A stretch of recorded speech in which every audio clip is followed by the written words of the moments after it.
का पर्यावरण और मानव स्वास्थ्य के लिए साइकिलिंग का महत्व अब काफी बढ़ गया है। आमजन को साइकिलिंग से जोड़ने में भारतीय वन सेवा के अधिकारी केसी मीणा महत्वपूर्ण भूमिका निभा रहे हैं।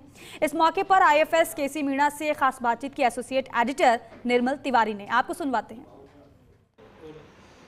हमारे साथ इस समय प्रख्यात साइकिलिस्ट, सीनियर आईएफएस ऑफिसर और वन विभाग के एपीसीसी फॉरेस्ट प्रोटेक्शन केसी मीणा जी हमारे साथ मौजूद हैं। मीणा साहब, ज़बरदस्त साइकिल को लेकर के आपका पैशन रहा है।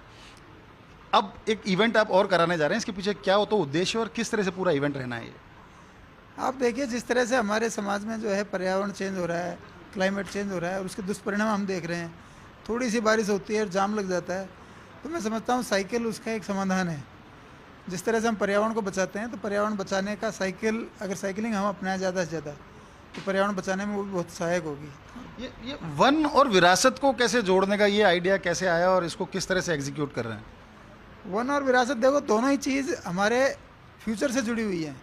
वन है तो हमारी ज़िंदगी बची हुई है, तो ज़िंदगी बचने के लिए स्वस्थ वातावरण चाहिए, हमारा एनवायरनमेंट, हमारा स्वास्थ्य अच्छा होना चाहिए, हमारी सोच अच्छी होनी चाहिए, पॉजिटिविटी होनी चाहिए और मानसिक रूप से हम खुश होने चाहिए। तो साइकिलिंग हमारे दोनों ही तीनों चीज़ों में एक महत्वपूर्ण भूमिका निभाती है। और जैसे जिस तरह से हम विकास की ओर जा रहे हैं, गाड़ियाँ बेतहाशा गाड़ियाँ बढ़ रही हैं। कल शाम को जैसे जयपुर में इतनी बारिश, थोड़ी सी बारिश हुई और उसमें आप पूरे जयपुर की जो है यातायात व्यवस्था खस्ता हाल हो गई, चारों तरफ जाम लग गए, सब आदमी फंसे हुए हैं, उन्हें एम्बुलेंस भी फंसी हुई थी। तो इन सब चीज़ों से हमें कहीं ना कहीं तो सबक लेना चाहिए कि हमें हरियाली बढ़ानी है। और जिस तरह से इस बार गर्मी में आपने देखा टेम्परेचर जो हम हर बार 49 पॉइंट कुछ देखते थे, 50 का हमने नाम नहीं सुना, लेकिन इस बार 50 के जो एक बैरियर था उसको भी तोड़ के काफ़ी आगे जा चुका है। और जैसा कहते हैं कि 60 डिग्री की टेम्परेचर पे तो शायद हमारा मानव जीवन ही खतरे में पड़ जाएगा। एक सवाल आपसे व्यक्तिगत जुड़ा हुआ, ये साइकिलिंग की प्रेरणा कैसे मिली और इसको किस तरह से आप मतलब क्या दिन में आप 24 घंटे में कभी एक बार साइकिलिंग करते हैं या आपने कोई वीकली ऐसा कोई बना रखा है अपना, या कोई अपना फोर्टनाइटली आपने इस तरह के प्रोग्राम्स बना रखे हैं साइकिलिंग करें? और कौन कौन से इवेंट्स में आप भाग ले चुके हो, संक्षिप्त में कुछ बताएं। ऐसा कुछ नहीं है, बस एक बार जैसे मेरे 2015-16 में काफ़ी बीमार हुआ था मैं, और साल भर तक मैं एक तरह से बेड रिडन सा ही रहा, धीरे धीरे चला। तो उस टाइम मुझे एहसास हुआ कि हमारे स्वास्थ्य का कितना मूल्य है। जब आप उसको खोते हो तब आपको उसका मूल्य पता लगता है। जब तक सब आदमी घूम रहे हैं तो शायद स्वास्थ्य को बहुत हल्के में लेते हैं कि ये तो हमें भगवान की दी हुई फ्री की चीज़ है। लेकिन मैंने उस टाइम देखा कि स्वास्थ्य या बाहर निकलना, दुनिया को देखना कितना अमूल्य चीज़ है। अच्छा मीणा साहब, एक सवाल अब डिपार्टमेंट से जुड़ा हुआ, आपके प्रोफेशन से जुड़ा हुआ, क्योंकि फॉरेस्ट प्रोटेक्शन आपके पास है और वनों की सुरक्षा, वनों का संरक्षण बहुत ज़रूरी है।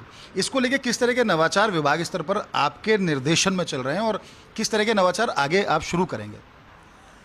फॉरेस्ट प्रोटेक्शन का जहाँ तक मामला है, तो अभी हमारे जो है राज्य सरकार का भी इस पर काफ़ी फोकस है। आपने सुना होगा, स्वयं मुख्यमंत्री महोदय ने भी जो है अवैध खनन के खिलाफ एक अभियान चलाया था जनवरी में, और उसके बाद हम साप्ताहिक समीक्षा करते हैं सभी जिलों की, और जहाँ भी इस तरह की घटनाएं हो रही हैं।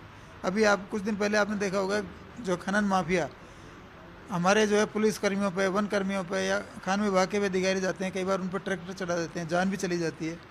तो चैलेंजेस बड़े हैं क्योंकि इसमें बहुत सारा पैसा इन्वॉल्व है। लेकिन हमारे भी अब वर्क फोर्स बढ़ा रहे हैं। हमारे नीचे जो है स्टाफ को हमने गाड़ियाँ मुहैया कराई हैं और उनको हम कोशिश कर रहे हैं कि उनको और ज़्यादा से ज़्यादा एम्पावर करें, उनकी मोबिलिटी को ज़्यादा बढ़ाएं और उनका मनोबल ज़्यादा बढ़ाएं। तो आप देख सकते हैं केसी मीणा जी बहुमुखी प्रतिभा के धनी हैं। आप बहुत अच्छे साइकिलिस्ट हैं, आप एनवायरमेंटलिस्ट हैं, आप वन प्रोटेक्शन की आपके पास जिम्मेदारी, और जिस तरह से वनों से अतिक्रमण हटाना, वहाँ से अवैध खनन रोकना, जिस तरह का आप काम कर रहे हैं, निश्चित तौर पर आप एक स्टेक होल्डर की भांति उसमें काम कर रहे हैं। यानी कि आप उसमें शामिल होकर के उनको, वनों को संरक्षण का काम, उनको बचाने का काम, स्वास्थ्य को किस तरह से ठीक रखा जाए, साइकिलिंग को लेकर आप जो संदेश देते हैं, निश्चित तौर पर काबिल तारीफ है। उम्मीद की जानी चाहिए कि आपके द्वारा जो संदेश दिया जा रहा है उसको आम जनमानस भी उसको अपनाएगा, स्वयं को स्वस्थ रखेगा और पर्यावरण को भी सुधार में, उसकी दिशा में भी काम करेगा, अपना योगदान देगा। कैमरा पर्सन यश माथुर के साथ Nirmal Tiwari, First India News, Jaipur.